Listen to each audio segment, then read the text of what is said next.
Hi, I'm Doug Draper with Acme Distribution and the Denver Transportation Club, and I am pleased to present our series, Supply Chain Logistics, the Storytellers. The series is brought to you by CAP Logistics. CAP is experts in offering you customized transportation solutions for every need. So please visit caplogistics.com today. All right, so today's topic is going to be great. We're going to talk about reverse logistics in a lot of our series. We've talked about the outward flow and how do you get product to market. Now we're going to flip the table and talk about how we get things back in. So our expert guest today is Amy Ford. Welcome, Amy. Hey, Doug. How's it going? Good, good. So Amy's a 20-year veteran in supply chain logistics and reverse logistics, so we're really excited to have you here, so thanks.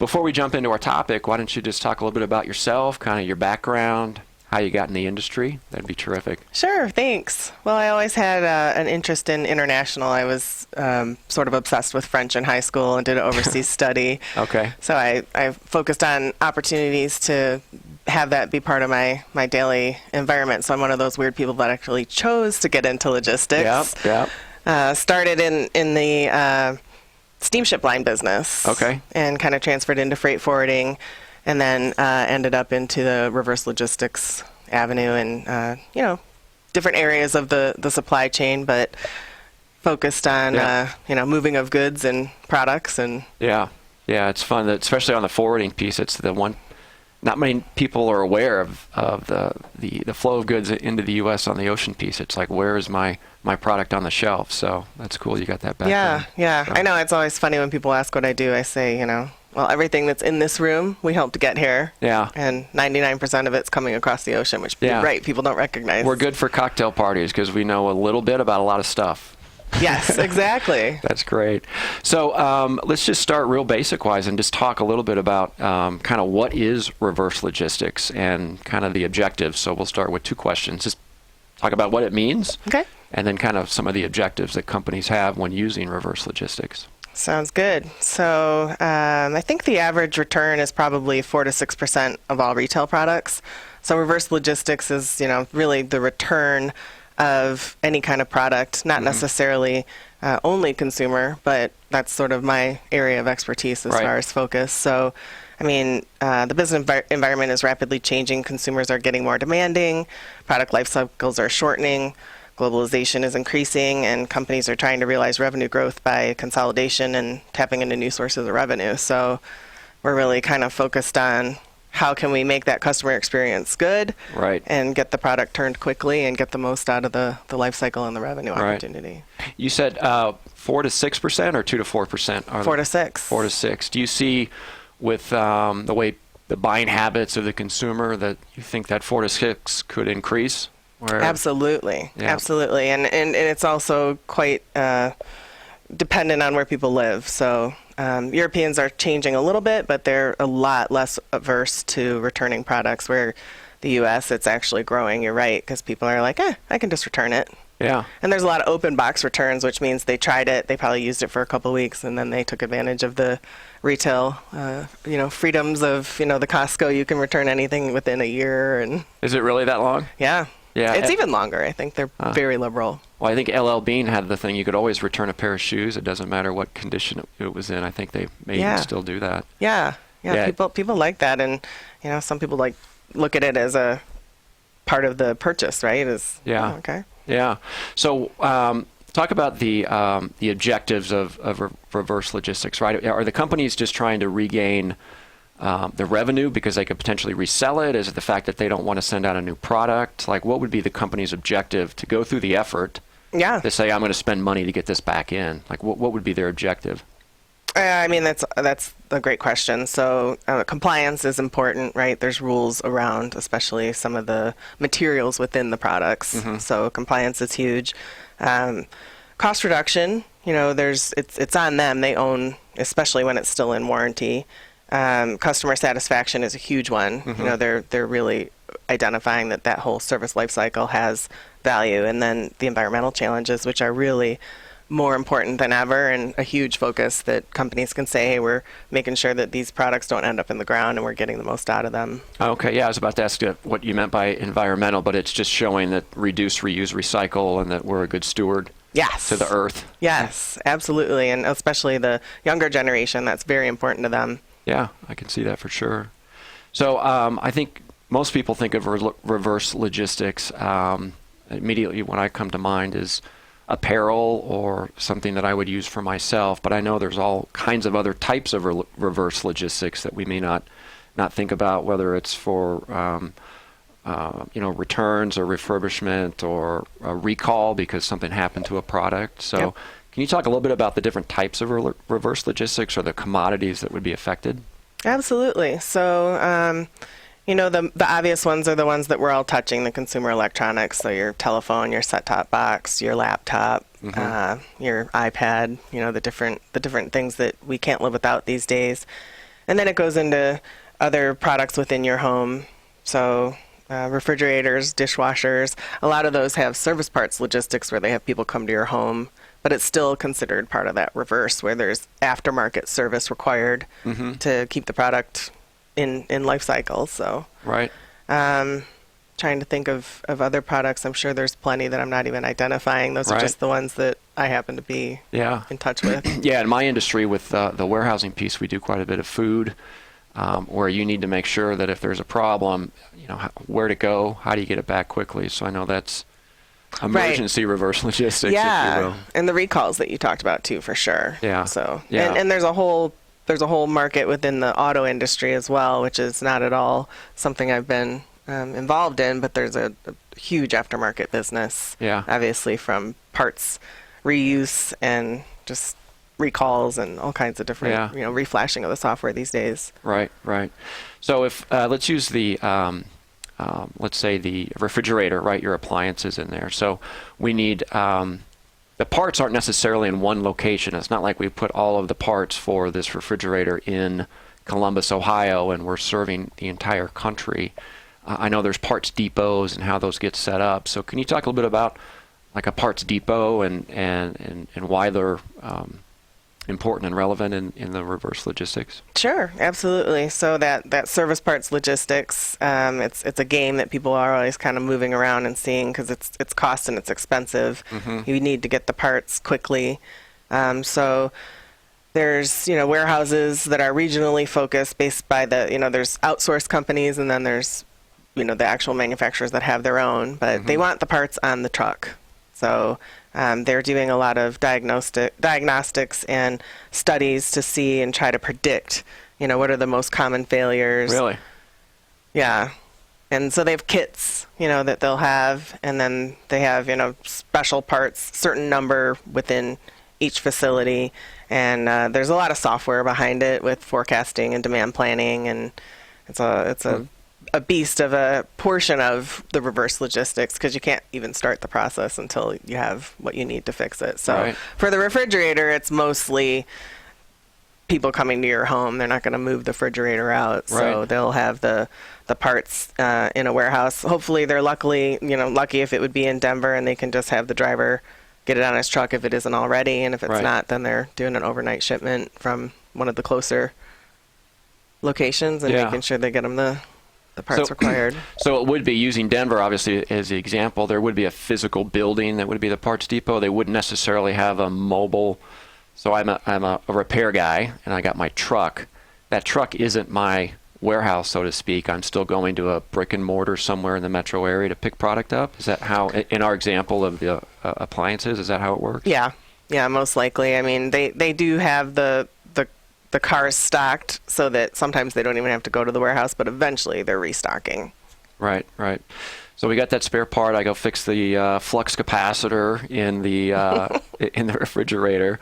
So I'm the repair guy. At the end of the day, I have all these broken parts. Like, what do I do with those? Are they going back to the same depot, or are we putting them to a parcel or something and we're sending it back to a repair area? Yeah. Talk about that. So, I mean, refrigerators are not my area of expertise, but it's the same concept. I'm sure they look at the value of the part that's in there, and if it's still in warranty, it's likely going back to the manufacturer or the company that they're choosing to handle their in-warranty repairs. So going down that chain, if it's a part that's worth fixing and it's still in warranty, it'll go to a provider and they'll buy authorized parts from the manufacturer to fix the piece, or they have a flashing that they'll do if it requires software. And then if it's out of warranty, they can do all kinds of different things. There's a lot of demand for parts for things that are out of life cycle because there's limited parts. So Right. they can be worth a lot of money because there's limited access in Right. the marketplace. So who would be the market for a product that we wouldn't use anymore? It still has some value, but it's obsolete, at least in the world that we live in. Who buys that, or what do they do with it? Because obviously you don't want to throw it in the trash or whatever for the reduce, reuse, recycle. So Yep. who's the customer that would buy that type of that part? So they call them remarketing companies, Mm-hmm. and they focus a lot by industry. Some are large enough that they cross verticals, but they'll have a buy and sell market where they know what they can buy it for and they know what they can sell it for. And there's tons of companies. It's heavy based on the internet, of course, and just there's even individuals that are just passionate about certain things and know Right. there's value, and so they'll kind of like a eBay type, Yeah. bidding and buying and selling. Yeah, in this day and age, for sure, you don't have to be a large company to say, I'm really into transistor radios, and there's kind of a market for that out there, and so an individual could be passionate about it and work it through, like you said, the eBay market. Yeah, it's huge for that part of it. So let's get out of refrigerators and appliances and get into something that you are an expert in. That's why you're here. So sorry to take us down that path, but cell phones, I know, was something that you and I spoke a little bit about, kind of the life cycle of that. So let's kind of walk through a scenario where somebody drops their phone. They're at a party, they're at work, and they get out and their cell phone is damaged in some form or fashion. Can you kind of walk through some different ways that that phone would be captured, repaired, and then redistributed to the user? Can you walk a little bit through? Absolutely. I'm sure there may be different types. Yeah. If A, turn left, if Y, turn right type of scenario, but maybe walk through an example of how that would work. Sure. Yeah, absolutely. And you're right. There's so many different avenues, and especially so many people now have learned the hard way through dropping their phones in water or having issues that they've got the insurance. And so if you have insurance, that's the first piece that you go through, and that's a whole separate service provider, and then they distribute from there.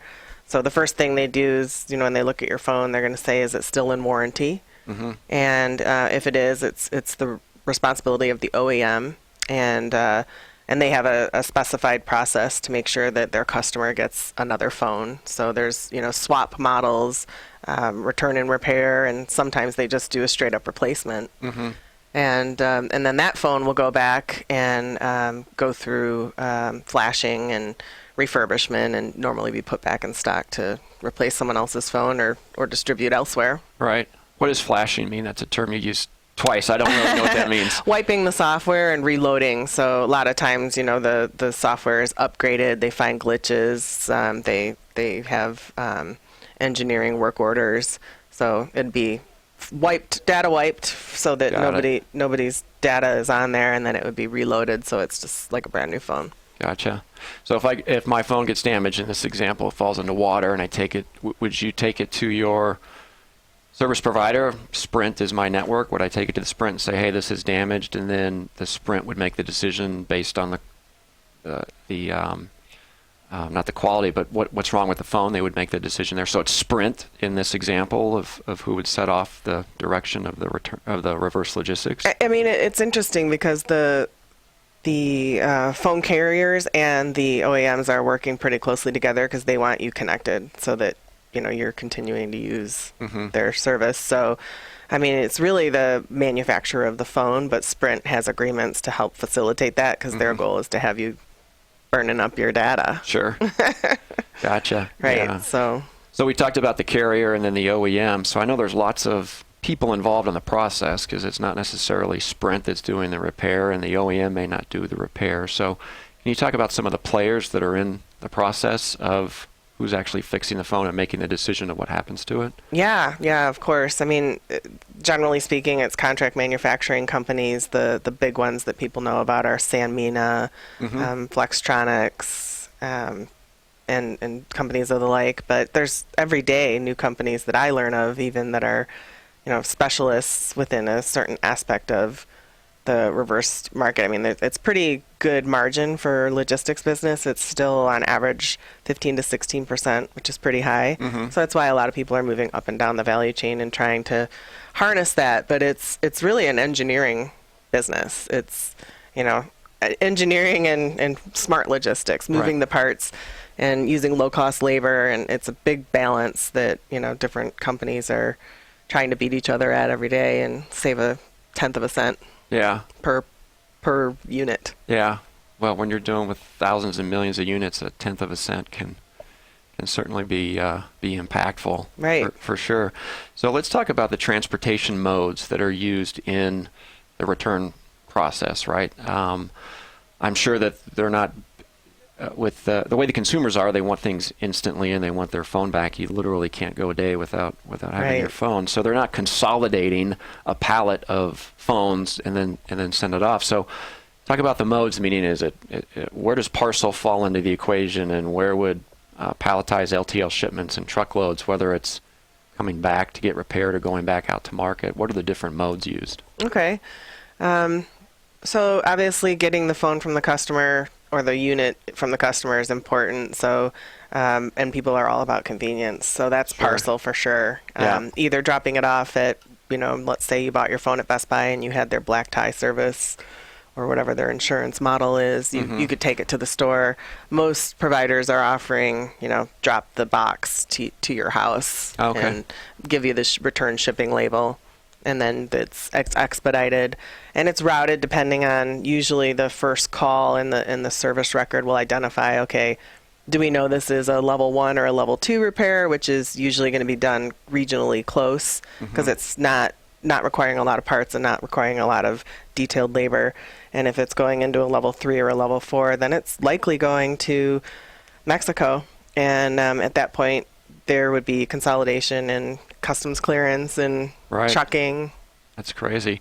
So talk about level 1, 2, 3, and 4, right? Like what would be, tell me, what do those mean? Like what would, and even if you want to use an example of a phone, here's the damage that would be level 1, here's the damage that would be level 2, just to kind of understand that a little bit. Okay. So level 1 and 2 are mostly what we call cosmetic. So, cracked screen, issues with the keypads, broken back cover, so things that would bother people that are really particular about their electronics but are not impacting the actual functionality. Thank you. Yeah. So, and then level 3 or 4 is going to get deeper. 4 is sometimes beyond economical repair. There's a lot wrong, and it's probably going to be more work than it's worth, and then they'll just break it apart for parts and use it to help fix the other pieces that they have. But it depends, because the high phones, there's lots of demand, and there's ability to, because there's lots of parts and still available because it's still being manufactured. So the more recent phones that are level 4 will actually probably be repaired. But as it gets further in its life cycle, it becomes beyond economical repair because it's just not worth the value. Yeah. My daughter and her broken screen, I'm like, if you want to fix your screen, you got to pay for it. So she'll walk around with a cracked screen, and I'm like, I don't even know how you can see that, but like that would be kind of a level 1 or 2, right? It still functions. It's just not aesthetically. That's right. pleasing. That's right. And they're doing a lot. There's a lot of focus and a lot of things they've done around water and screens, right? So they have this Gorilla Glass that breaks but doesn't shatter. And there's coatings now on almost every part inside the phone. So if you happen to like drop it in the toilet but you get it real quick, it's going to be fine. Where in the past it would have been done. Right. Is there so I can ask this question without getting too confused. So if a phone, let's just say, costs $1,000, because nowadays some of the technology that we're carrying around in our pockets is definitely at that level. Is there a percentage, or is it tracked to say this phone, because it's in stage 3, is going to cost $75 or $150 to fix? Therefore, we're not going to mess with it. Is there a threshold that says if it costs more than X percentage of the value of the phone that it's just not worried about? Or is it really just on a case-by-case basis looking at that specific phone? I mean, they use Matrix, right? So the service providers will come up with agreements with whoever's paying for the repair, whether it's the consumer or the company that they've purchased the phone from, or all the other different avenues of insurance. But there's definitely matrix, and it's based on the age of the phone and the value in the marketplace and the cost of the parts, and it just kind of has a little decision tree. And right. Interesting. So let's talk about, let's say it's a stage 3 or 4, and you mentioned it may actually go down to Mexico. So let's put our transportation and freight forwarding hats on a little bit. So you consolidate, and you have a couple of pallets or potentially even a full ocean container of product that goes down to Mexico. Like, what type of paperwork, and talk about that process down there, because you're not selling it, you're just repairing it, and then it's going to come back into the U.S. So does it have a special passport, so to speak, that enables it not to have duty? And then because you've added value to it, does that get taxed on the way back in? Absolutely. We could talk for another 3 shows about all the intricacies. And that's really where the value is, I see, for companies to be smarter. So you've got value-added tax, you've got customs, and these are charges that aren't really in play.